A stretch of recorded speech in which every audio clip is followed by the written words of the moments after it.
जाए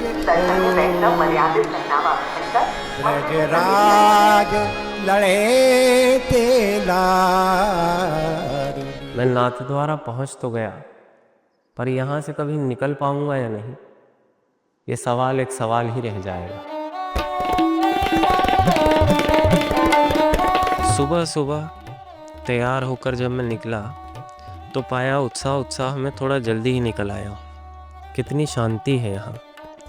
गीता का वो श्लोक जैसे मेरे सामने है, जब सब सो रहे होते हैं साधक साधना में लगा होता है। अब जल्दी आ ही गया हूँ तो उन कुंज गलियों में घूम लेता हूँ जहाँ दिन में भक्तों की भीड़ लगी रहती है।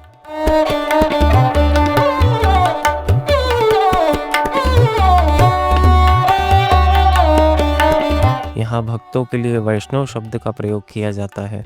वैष्णव वो जो विष्णु के उपासक है, विष्णु वो जो सब जगह है और सब में है।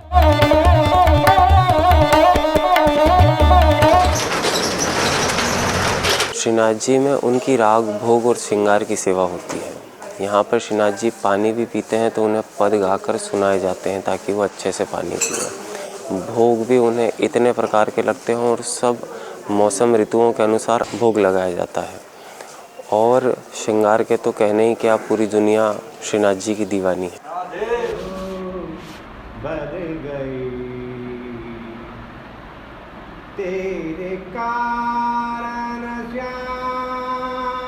नाथद्वारा में सुबह तब होती है जब मुखिया जी श्रीनाथ जी को जगाने घर से निकलते हैं।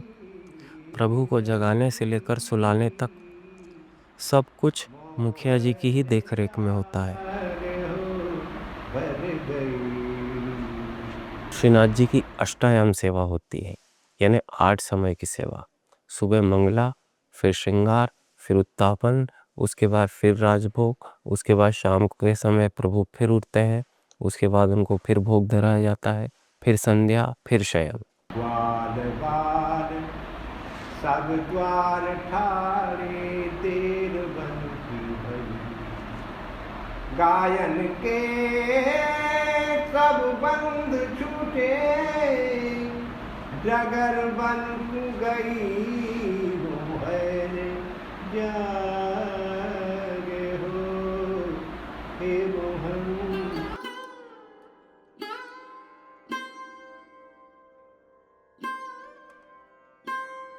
लग रहा है यशोदा मैया लाला को जगाते हुए कह रही हैं कि उठ जा लाला, देख तेरे ग्वाल सखा तेरी प्रतीक्षा में तेरे द्वार पर खड़े हैं। गैयाओं की रस्सियां भी खोल दी गई हैं और वो वन की ओर निकल पड़ी हैं, तो अभी तक सो रहा है। उठ जा मेरे लाल, तेरे बलिहारी जाऊं, उठ जा रे लाला।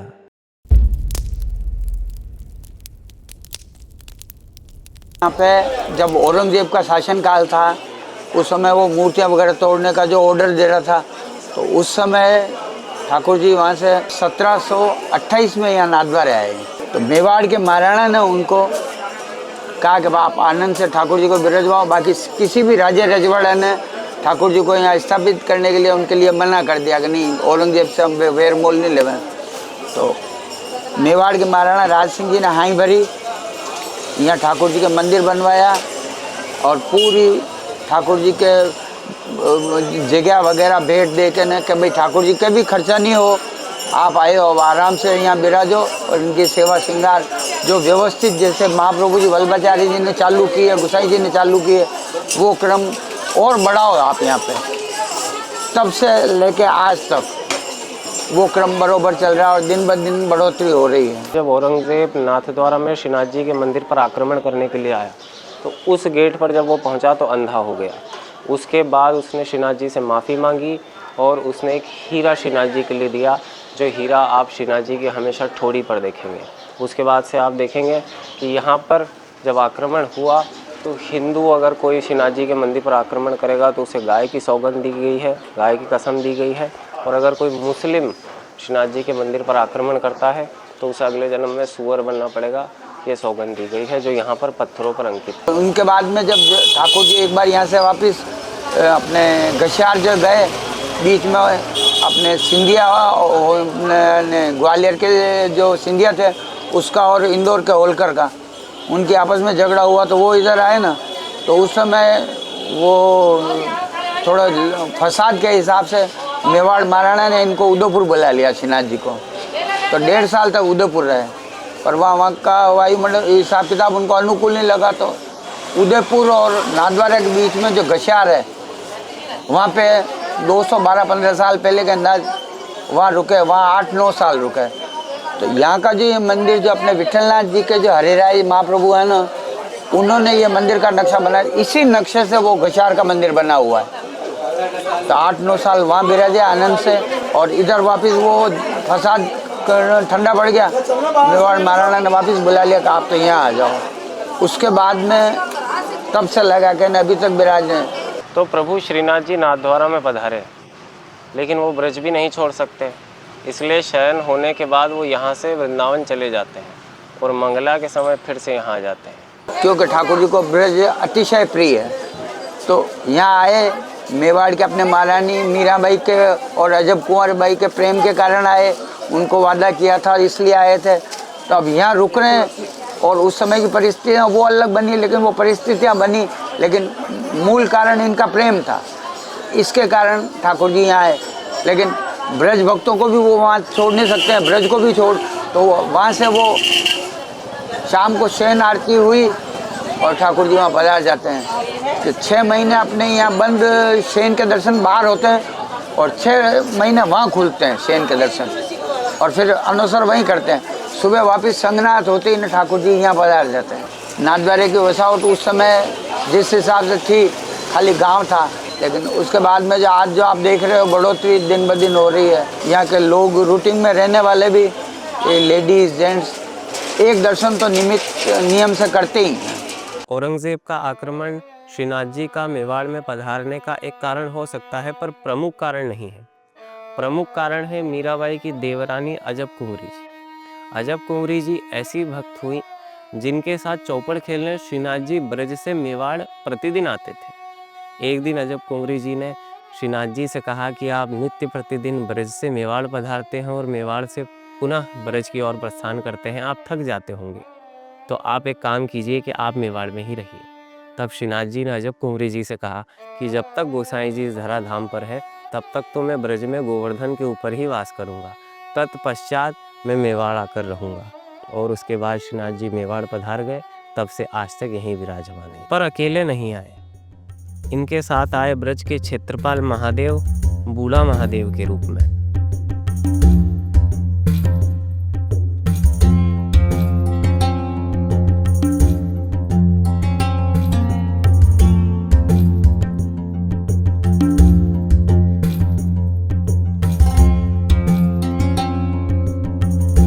श्रीनाथ जी बाबा ब्रज से जब मेवाड़ के लिए पधार रहे थे, तो बूढ़ा महादेव जी ने उनका रास्ता रोक लिया और मैं आपके साथ चलूँगा मेवाड़ में। तो आप क्या करोगे वहाँ चल के? तो आपको रास्ता कौन बताएगा? मैं रात के समय भी अपन चलेंगे तो मैं मशाल लेके चलूँगा, और आपके क्योंकि हम भूत पलित हमारे साथ रहते हैं, तो अपन के रास्ते में दूसरे को किसी का कोई तकलीफ नहीं होगी, इसलिए वो महादेव जी मशाल लेके आगे चलते हैं। तो फिर श्रीनाथ जी बाबा मेवाड़ जब पधारे, तो श्रीनाथ जी बाबा तो गशियार और उदयपुर वगैरह गए थे, पर बूढ़ा महादेव जी यहाँ के विराजमान हुए।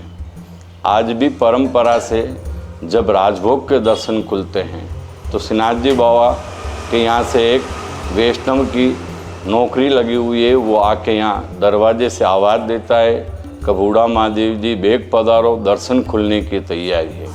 कि राजभोग के दर्शन अब खुलने की तैयारी है, माला बोल गई, मतलब ठाकुर जी ने माला धरा ली है, अब आप जल्दी आओ दर्शन करने के लिए। तो अपने श्रीनाथ जी के आगे जो वो गोल डेली है ना, जहाँ पे भेंट रखते हैं, वो सबसे आगे वाली लाइन, वहाँ पे उस पर किसी को पैर भी नहीं रखने देते हैं, वहाँ झापटिया वगैरह खड़े रहते हैं। तो वहाँ मूल भावना वो शिव जी उसके ऊपर, महादेव जी बूढ़े महादेव जी उसके ऊपर खड़े रह के दर्शन करते हैं। जब तक दर्शन होते हैं तब तक वो वहाँ पर रहते हैं। और रहती तो यमुना मैया भी है यहाँ। यमुना यमदूतन तारत हैं, भव तारत हैं श्री राधिका रानी। श्री यमुना जी यमदूतों से बचा लेती हैं, और श्री यमुना जी भगवान श्री कृष्ण की पटरानी है। तो यमुना जी हमेशा भगवान कृष्ण के साथ रही, चाहे वो मथुरा में रहे, चाहे वो द्वारका में रहे, चाहे वो कहीं रहे। तो जब श्रीनाथ जी नाथद्वारा पधारे तो उनके साथ वो यहाँ भी आई, तो इस बनास नदी को ही यमुना जी का स्वरूप माना जाता है और एक गिरिराज पर्वत के रूप में भी यहाँ स्वरूप माना जाता है।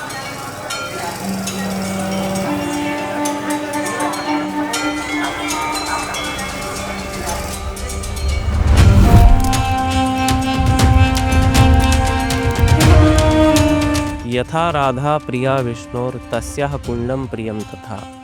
श्रीनाथ जी को जितनी प्रिय श्री राधा रानी है उतना ही राधा कुंड है।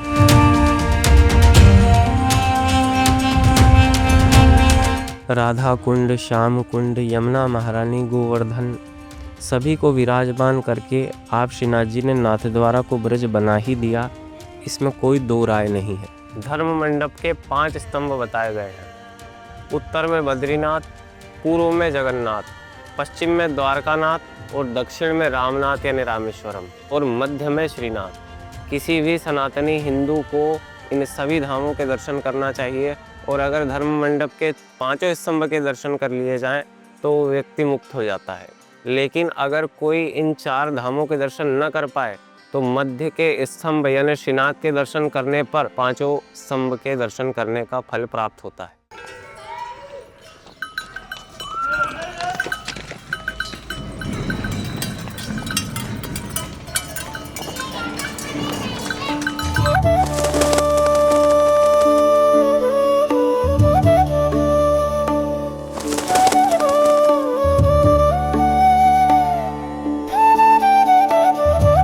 आगे गाय पाछे गाय, इत गाय उत गाय, गायन ते ब्रज छायो, बैकुंठ विसरायो। तो प्रभु के गौचारण से लौटने का समय हो गया है, उनके साथ उनके सखा भी लौटे हैं। तो चलिए गौशाला चलते हैं और उनके ग्वाल सखाओं से मिलते हैं और आनंद लेते हैं।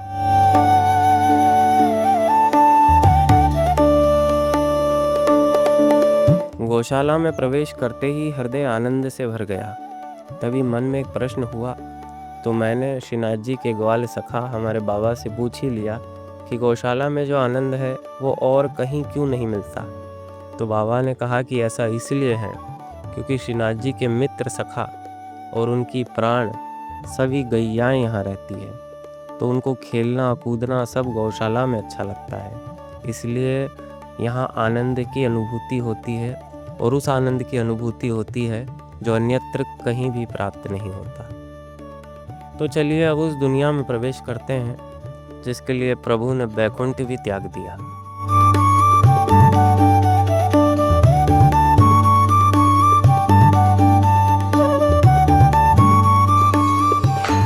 आप जो ये गौशाला देख रहे हैं ना, ये 350 साल से यहाँ है।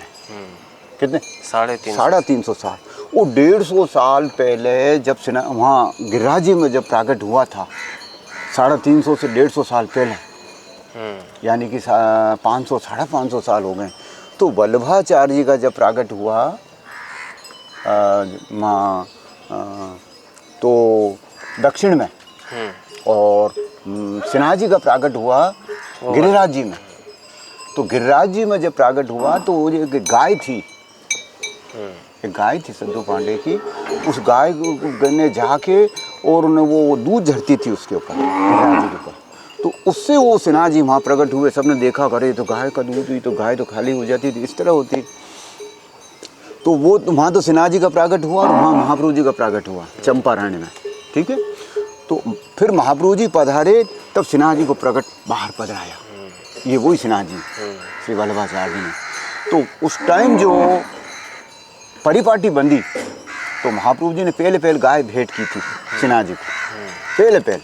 तो उस गाय को भेंट की, उसकी वंशज भी यहाँ है, उसका नाम राजनंदिनी है भी, वो भी यहाँ है। देखो श्रीनाथ जी बंधे हुए उसके। और जो गाय प्रकट किया श्रीनाथ जी को, वो कामधेनु कहलाती है। नंद वंश की गौ माता वो आप परिक्रमा करोगे बाहर, वो गौ माता वो 2। और फिर जो साथ में ब्रजवासी थे, उनने जो सब वैष्णव थे, ब्रजवासी थे, उनने सब जो गाय भेंट की, उन सब की ये सब गाय, ये सब उसी टाइम की। तो उस टाइम से यहाँ 350 साल पहले यहाँ आए थे तब से जो ये परिपाटी बनाई है वल्लभ कुल ने, उसमें ये है कि मंगला से लेके सहन तक जैसे सिन्हा जी का है कार्यक्रम, वैसे गौ माता का है। वो कैसे, तो देखो रात की 12 बजे से चालू होता है हमारा कार्यक्रम। कितनी? रात की 12 बजे से। तो सिन्हा जी के लिए घैया होता है, घैया वो समझने वाला समझे, पुष्टि मार्ग में होता है, तो उसकी वो गायें दुबती हैं। तो वो इसी जगह बैठ के हम आवाज़ लगा के और गायों को बुलाते हैं। सबके नाम है गायों के, कोई बंदी हुई नहीं है। तो जैसे कि मैंने राधा राधा नाम पुकारा तो राधा ही आएगी ना, वो अंदर से बच्चे को आवाज़ दूंगा कि राधा राधा, तो उसका बच्चा ही आएगा। अच्छा, दूसरा नहीं आएगा। और आए और उसको दूध लेते हैं हम। तो इसी तरह सब नाम से बंदी हुई है, इनका रस्सी नहीं कहीं पे। तो सिन्हा जी में गौ माता का इतना ज़्यादा महत्व है कि जैसे कि अपना सबका धंधा होता, किसी का आपका कुछ बिजनेस, उसका कुछ बिजनेस, तो कृष्ण का क्या बिजनेस? तो कृष्ण का बिजनेस, हमारा धंधा है गौ माता। सुबह पहले उठना, गौ माताओं को दूहना, दूह के सब गौ माताओं को चराने ले जाना, फिर शाम को वापस आना और फिर दूहन करना और वो सहन कर लेना। ये सब परिपाटी आज भी यूँ की त्यों है। तो सुबह से जो ठाकुर जी जागे और जगाते हैं तो ये गौ माता की घंटी जगाती है। अच्छा, ये इस भाव से ठाकुर जी में होता है ना शंखनाद, वो इस भाव से गौ माता जो कह रही है अब तुम जल्दी उठ जाओ। अच्छा, क्या, और हमारा दूहन करो और दूहन करके हमें वन में ले जाओ। तो ये घंटी बांध रखी हमने जो उसको, वो फिर उस टाइम पद होते हैं। तो उन पदों में आप समझेंगे? हाँ बिल्कुल समझ जाएंगे। सूरदास जी, कुंभनदास जी आदि हाँ, के सब तो अष्टसखाओं के पद होते हैं। तो उसमें ठाकुर जी को जगाने के लिए तो ब्रज भक्त आते हैं, यानी कि गोपिकाएँ, ग्वाल बाल सज के पहले आके खड़े हो जाते हैं। तो गोपिका आई, तो उसमें देखो मंगला के कीर्तन हो रहे हैं, तो उसमें कह रही वो, मुख देखन हो आई लाल को, मुख देखन हो आई,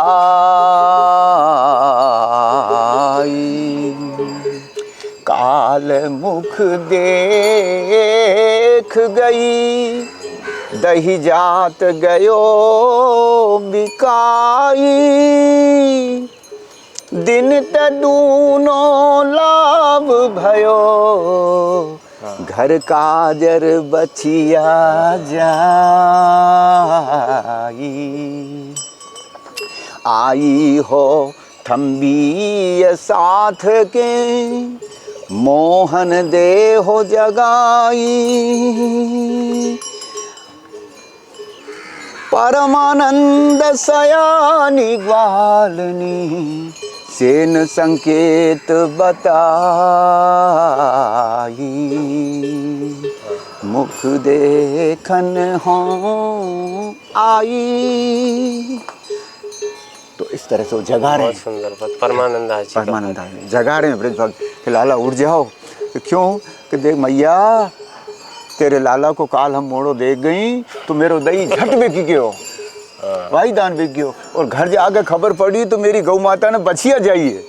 हमारी गाय जब जाती है ना तो बछड़े से ज़्यादा बछिया की वो बधाई ज़्यादा बढ़ती है। और लौकिक में अपने बाल बच्चे होते हैं तो उसमें बच्चा होता है तो उसकी बधाई ज़्यादा बढ़ती है, हमारे बछिया की ज़्यादा बधाई बढ़ती है। तो इस तरह से ये मंगला से वो चालू होता है कार्यक्रम। तो फिर ये गायें वन में जाएंगी, नहीं मारेंगे, वन में जाएंगी, फिर शाम को वापस 4 बजे आएंगी। अभी आधी गायें वन में गई, अब वो आने वाली सब। अच्छा, हाँ, तो फिर वापस उस दिन में इनके द्वारी हो गए, वो सब जितना दूध होता है, जितना भी दूध होगा उस सबको पहले तो हम क्या करते थे कि मटकियों में भर भर के कंधे पर रख रख के और जाते थे यहाँ से। हाँ, सुनने में पहले यही आता था कि मंदिर जो दूध जाता है आज से 5 साल पहले तक तो था ये। हाँ। मटकियों में भर भर के हम ले जाते थे।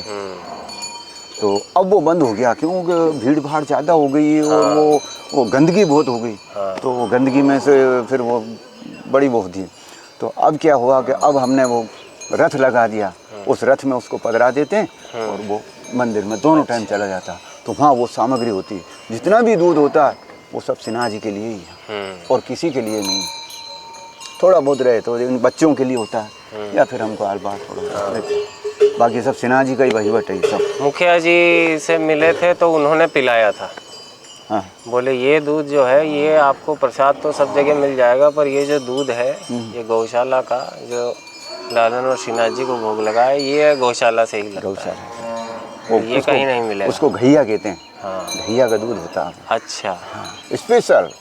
और घैया उसको कहते हैं कि जो दूध होता है ना उसको मथ के उसका झाग उगाते हैं, उससे क्या कि भूख लगती है। हमारे ठाकुर जी को ये हम ये करते हैं, भैया के कन्हैया को भूख नहीं लग रही तो घैया करके उसको आरोगाते हैं। जो राजभोग उसके बाद आता है, पहले घैया आरोगते हैं फिर अच्छा। राजभोग आता है, तो उसको बढ़िया भूख लगती है, सब राजभोग को आरोगते हैं।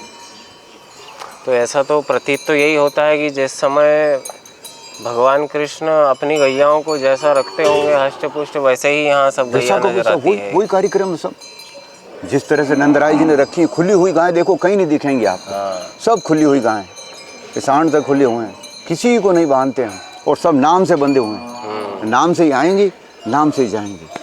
कोई वो जा रही है तो हम आवाज़ दे देंगे, ए ये क्या कर रही है, तो वो उसी टाइम रुक जाएगी। भीमा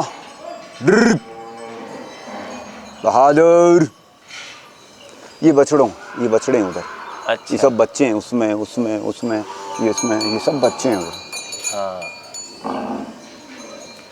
तो ये जो श्रीनाथ जी का मंदिर जब महाराणा ने बनवाया उसी समय उन्होंने ही गौशाला का निर्माण करवाया था। हाँ, महाराणा ने ये जमीनें उन्हीं ने दान की। 10,000 बीघा जमीन है गायों के लिए। अच्छा। गायों के लिए और 12 गौशाला बनवाई। अच्छा। ऐसी 12 गौशालाएं। अच्छा। उनमें आज भी गौ माताएं हैं। अच्छा। हाँ, और सबसे प्रमुख गौशाला प्रमुख गौशाला ये, क्योंकि यहाँ सेवा जाती है ना, तो सेवा के लिए तो गौ माताएं यहाँ पास ही रहती हैं। हाँ। और बाकी जितनी जैसे दूध नहीं देती हैं तो थाली हो गई, तो दूर दूर तक हमारे 80 किलोमीटर दूर तक जंगल हैं। हाँ। गशियार, ब्याल, टांटोल, सिसोदिया, सालोर, मोगाना, खडुगड़ा, ऐसे दूर दूर तक। और उनमें गौशालाएं बनी हुई हैं। उन गौशालाओं में गायें टाइम पर जाती हैं। जब चतुर्मास लगता है ना, हाँ। तब वो गायें वहाँ 4-4 महीने सब जगह जाके चरती हैं। अच्छा। तो ये जो प्रणाली है ये भी तभी से स्थापित हुई होगी जब से मंदिर और गौशाला का निर्माण हुआ, तभी से। ये तो वहाँ से चली आई है, ब्रज से। अच्छा। उसके पहले भी थी। हाँ। यहाँ आने के बाद नहीं, जब से वल्लभाचार्य जी ने ठाकुर जी पधराए ना, तब से ये सब परिपाटी है। अच्छा। ब्रज से, वहीं से संबंध, हम ब्रज का ही संबंध रखते हैं सब। कीर्तन होंगे तो ब्रज के ही होंगे। हाँ, पद गायन। ब्रज संबंधी होंगे, वहाँ के वनों का ही नाम लिया जाएगा। यहाँ का नहीं। हाँ, जैसे मैंने यहाँ भी देखा कि वहाँ एक जगह लिखा था कि बरसाना सांखरी खोर और ललिता और विशाखा, इस समय से नाम भी अष्टसखियों और नाम आदि है के ऊपर जो है सब नाम भी सबके जो हैं राधा रानी के नाम पे या कृष्ण के नाम पे और ऐसे ही नाम है। हाँ, जो राधा रानी का परिकर है ना, उसी के नाम से इनके नाम है। वो कृष्ण के जितने सखा, वो उन सांडों के नाम उनके नाम पे। अच्छा। हाँ, सखाओं के नाम पे। और सखियों के नाम इन पे। हाँ। ललिता, विशाखा, चंद्रावली, चंद्रभागा, चंद्रिका, इस तरह से सब के नाम हैं। और यहाँ जो प्रमुख रूप से जो त्योहार गौशाला में कौन सा मनाया जाता है? प्रमुख रूप से तो दीपावली होती है। अन्नकूट का समय। अन्नकूट के समय जो दीपावली पे सब गायों को सिंगारी जाती हैं। जिससे तो ये 2,500 गायें, इसमें से 200 गायें हम अलग करके उनके ऊपर मेहंदी लगाना, उनके ऊपर श्रृंगार करना, मोर पंख श्रृंगार करते हैं, उनको सजाते हैं, उनके ऊपर बढ़िया घंटियाँ वगैरह ये वो सब सजा के और सिन्हा जी में ले जाते हैं। अच्छा। तो एक रात वहीं रहती हैं 200 गायें। अच्छा। हाँ, मंदिर परिसर में? मंदिर परिसर के पास ही एक जगह है। अच्छा। उसको वल्लभ कॉटेज कहते हैं। उसके नीचे बड़ा प्रांगण है, उसमें रहती हैं। अच्छा। तो रात को वहीं रहती हैं। तो पहले दिन तो जाएंगे, जो इनको गाय को ले जाएंगे तो मंदिर में जाएंगे, वहाँ जाएंगे तो सिन्हा लालन स्वरूप बाहर पधारेंगे गोवर्धन पूजा के चौक में। वहाँ लालन मतलब भगवान कृष्ण उनकी अगवानी करेंगे गौ माता की। अच्छा। वो गौ माता जाती हैं। फिर वो जो महाराज श्री तिलकायत होते हैं वो तिलकाश्री आप जो है उनका पूजन करते हैं गौ माता का। पूजन करके उनकी कान जगई करते हैं। कान जगई कह के उसको कहते हैं गौ माता को कि गौ माता कल जल्दी पधारना, कल गोवर्धन पूजा होगी और अन्नकूट होगा, उसमें आप नृत्य करती हुई जल्दी पधारना, ये उसकी भावार्थ है। इस तरह से वो देखो वो गौ माता है, वो बैठी हुई, उसको सिन्हाजी बने हुए हैं, वो तिलकायत गौ माता, वो बेटी मेहंदी वाली, उस पर सिन्हाजी भी हैं, है ना। वो श्री वल्लभाचार्य जी की वंशज है, जो गौ माता आई थी ना। अच्छा। तो यहाँ कोई बाहर की गौ माता नहीं है, ये सब उसी टाइम की गौ माता। तो पहला उत्सव दीपावली हो गया और उसके बाद अन्नकूट हो गया। 2 रोज वहाँ रहती, फिर वो गांव से वापस आ जाती। और 8 दिन बाद गोपाष्टमी आती है। गोपाष्टमी उस दिन वापस ये पूरी गौशाला सजती है। और यहाँ नाथद्वारा के करीब बहुत पब्लिक आती है, आसपास के गांवों के वगैरह खूब। तो बाहर इसी चौक में पाड़े से पाड़े की, बेल से बेल की लड़ाई होती है। अच्छा। फिर उनको छुड़ाने के लिए हम 50 इधर उसके पैर में बांध के खींचते हैं। अच्छा। हाँ, जब वो छूटते हैं इस तरह से वो तो गायों को खिलाना, फिर लापसी वगैरह सब होता है, गायों का नृत्य होता है, बेल और पाड़ो उनकी लड़ाई होती है। लापसी भी बड़ी प्रसिद्ध है, यहाँ सुना है कि लापसी सिन्हाजी की ऐसी है कि वैष्णव के द्वारा होती हो। कोई वैष्णव जैसे आप आए तो आपने लिखाया तो वहाँ समाधान में लिखाएंगे, वहाँ से माल आता है यहाँ। घी, गुड़ और गेहूं का रवा, वो तीनों मिला के हम बड़े बड़े कड़ाह में 8-8, 10-10 क्विंटल के उसमें भर के बनाएंगे, बना के और परोसेंगे। सुबह बनाएंगे, शाम को परोसेंगे। अच्छा। और वो फिर वो खाएंगे। अभी आपको बताएंगे, बाहर चलोगे तो घी का हलवा रोजाना खाती हैं ये। अच्छा। हाँ, तभी लगता भी है कि हाँ ऐसी सिन्हाजी की लाड़ की गौ माता है ये। सिन्हाजी इतने लाड़ से रखता, और वही तो लाता है और वही करता है। हम करने वाले कुछ भी नहीं है यहाँ, हम तो एक मुट्ठी भी नहीं ला सकते हैं गौ माता तुम्हारो। सब वही लाता है और सब वही कराता है, और ये सेवा भी वही कराता रही, हम नहीं कर सकते हैं। खुली गायों को एक बच्चा लेके जाओ, देखा उसका बच्चा ले लो तो वहाँ तक यहाँ नहीं छोड़ा अपन, उसमें से हम उनको जमानी पड़ती इन गायों को। बच्चे को नीचे चौखाना, उसको रुकाना, उसको दूहना, बंदी हुई हो तो फिर भी काबू में कर लेते हैं। बोलो इसको कैसे, तो ये सब सिन्हाजी कराता है। खुली है सब, ये बात सब तो खुली है। और सिन्हाजी में कीर्तन भी इसी के होंगे। हाँ, गौ माता के। गौ माता की। हाँ, ज्यादातर मैंने पदों में भी सुना है कि गौ माता का वर्णन रहता ही है पद में। मैंने कहा ना, किसी का क्या, सिन्हाजी का काम ही यही, उसको गाय चराना। कृष्ण का काम एक ही काम सौंपा है। तो ठाकुर जी जब बड़े हो गए ना, गोपाष्टमी के दिन से उनको आज्ञा मिली कि जाओ गाय चराओ, तो उस दिन का पद है।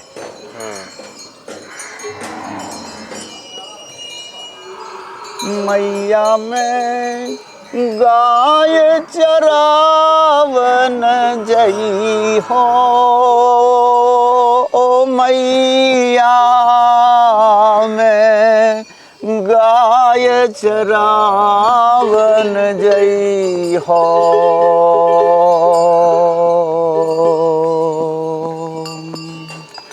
तू कह महाराज नंद बाबा सो, बड़ो भयो न डरई हो, ओ मैया में गाय चरावन जई हो।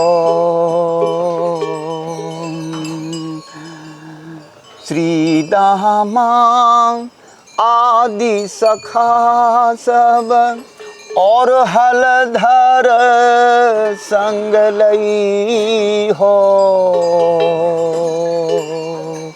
दही भात कांवर भरी राखो, भूख लगे तब खई हो, ओ मैया में गाय चरावन जई हो। बंसी बटकी शीतल छैया खेलत में सुख पई हो, परमानंद संग ग्वालन गे जाए यमुना में नहीं हो। ओ मैया जाए यमुना में नहीं हो, मैया मैं गाय चरावन जई हो। सबकी अलग अलग हॉबी होती है, तो हमारे कृष्ण की हॉबी एक ही, हमें गाय चरानी बस। यमुना में नहाना है, ग्वाल बालन सब खूबना है, वन में जाएंगे और यहाँ से जो ले जाएंगे वो वहीं खाएंगे हम। मैया तू दे दे, ऐसे ना करें, हटो हट हट हट जा, नहीं मारे, हट जा। ये श्री नवीन प्रिया जी की गाय। अच्छा, हाँ। अरे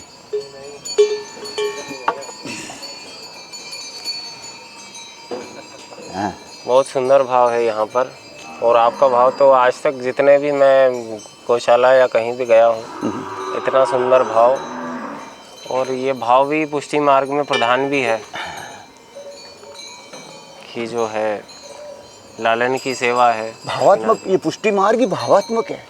भाव है, श्रद्धा है तो सब सम्मुख है, नहीं तो कुछ नहीं, वो वैसा वैसा संसार है, इन्हीं में सब नजर आता नहीं। तो भाव है तो उसके बाद उत्थापन में ठाकुर जी जगते हैं, तो सखा सब जगाते हैं।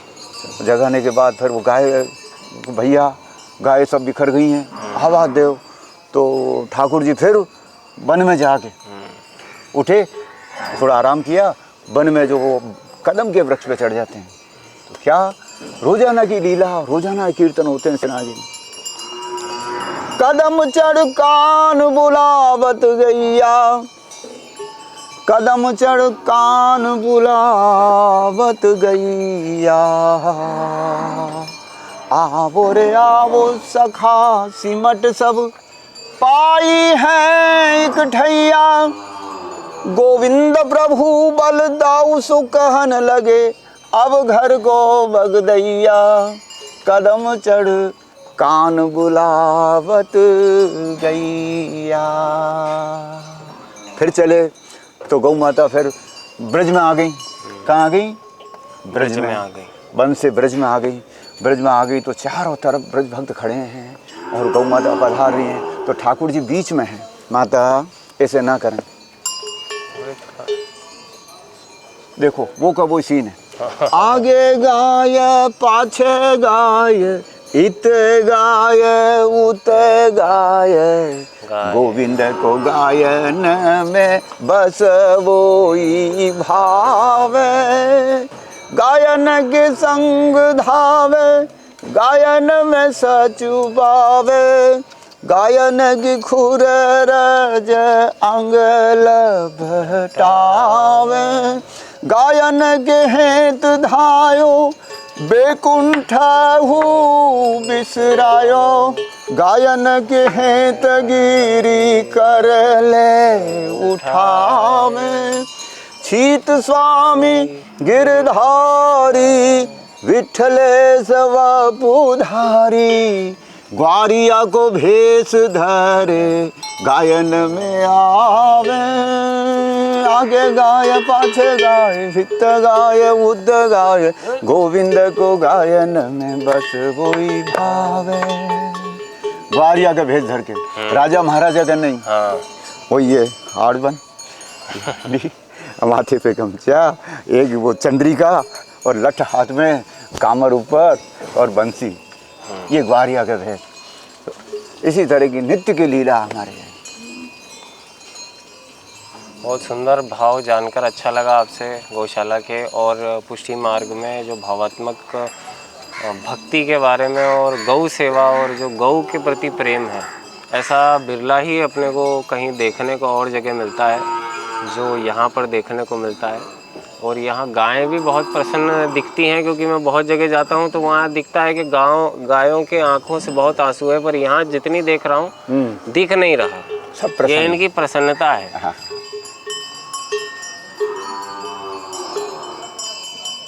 कि जो है यहाँ, इसको खांसा वाला चौक बोलते हैं, अच्छा, दुहारी वाला चौक। हाँ जो दूहने वाली गाय है ना, हाँ, जो घैया आरोगेंगे, वो इसी चौक में उसकी होती है। अच्छा। और उसकी आवाज़ लगती है रात अच्छा। को 12 बजे, दिन की 12 बजे। गायों का नाम ले ले के आवाज़ देते हैं ऊंचे स्वर में। अच्छा, हाँ, वो उसको उसी टाइम ही बोला जाता। तो जैसे कि महाबन, मजेठी, मोरबन, ऐसे आवाज़ दे के और उसको राग में बोला जाता। तो वो जो गाय होती है ना दूहने वाली उस टाइम की, वो सब आ जाएंगी उस भारिया के पास और फिर उनको दूह लेते हैं। दूहा जाएगा। अब शाम को भी मंदिर में दूध पहुंच जाएगा। हाँ। वहाँ जाके वो सब दूध घर बना हुआ, उसमें सब सामग्री तैयार, अच्छा, उसकी सब तरह तरह की सामग्री, उसका नाम नहीं लिया जाता। बहुत तरह की सामग्री बनती है जो कहीं नहीं, दुर्लभ है। कोई 1% ही दूध बाहर नहीं बेचा जाता सिन्हा जी का, सब सिन्हा जी के लिए। और अब तो घी भी बनने लग गया है। हाँ हाँ, हाँ, वो तो आपके प्रयास से जो अभी जो तिलकाश्री हैं, हाँ। उनकी आज्ञा से और विशाल बाबा साहब की प्रेरणा से घी भी बनने लग गया। तो शुद्ध गाय का घी रोकते हैं सिन्हा जी।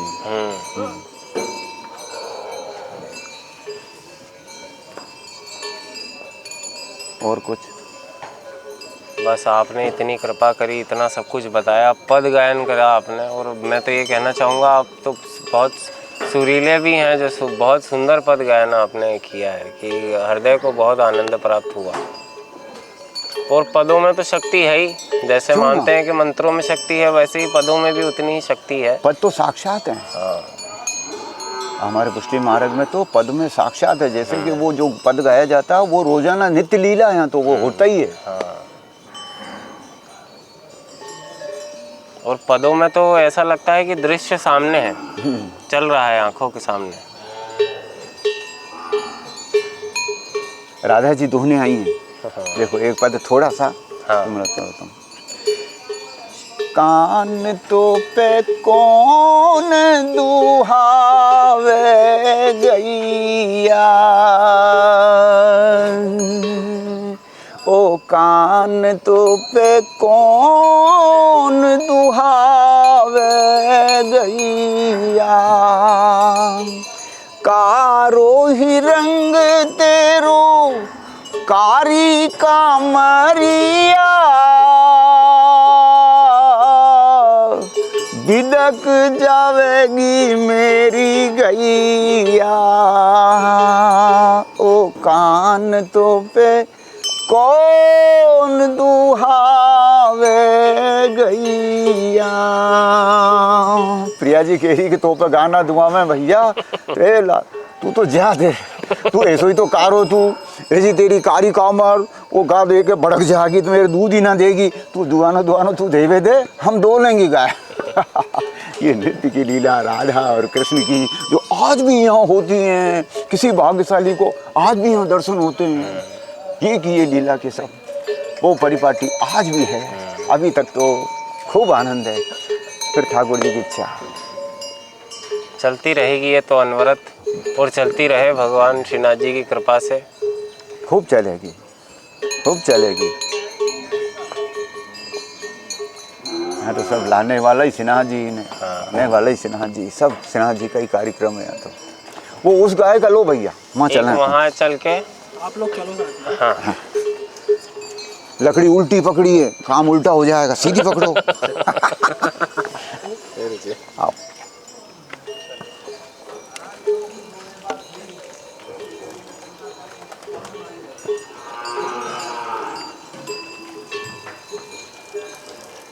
हाँ, ये जो श्रीनाथ जी बने,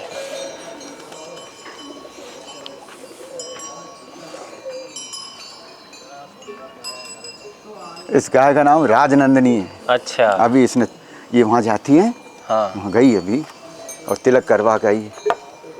ये सब में मुख्य गौ माता आगे चलती है। अच्छा। एक बिजार जो कृष्ण का रूप है, ये राधा का रूप है, और दोनों ही जाते हैं वहाँ गोवर्धन पूजा। नहीं आवे नहीं, माता हटो, सड़क आ जा।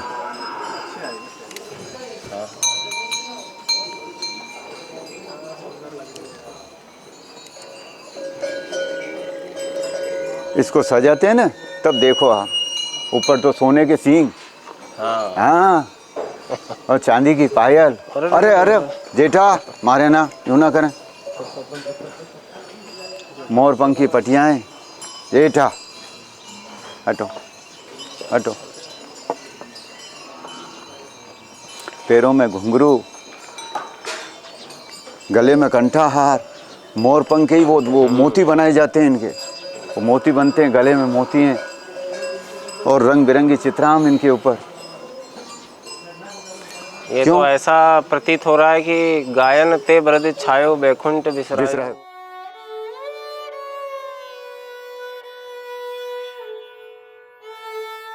सूर्यास्त होने को है, प्रभु भी अब सोने को है। कल मैं भी यहाँ से निकल जाऊँगा, पर नाथ द्वारा कभी मेरे अंदर से निकल पाएगा या नहीं, ये सवाल एक सवाल ही रह जाएगा। तो आइए श्रीनाथ जी को शयन कराते हुए हम इसे विश्राम देते हैं।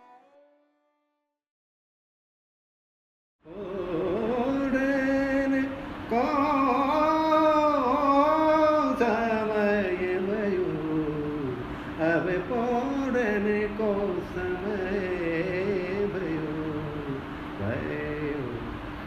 ये है कीर्तन जी। तो उनको स्वर से ठाकुर को सुनाए। अब पौड़न को समय भयो, अब पौड़न को, वो कैसे ही गाते रहो तो वो ठाकुर सोता नहीं है। उनको सुनाने के लिए रंजकता चाहिए।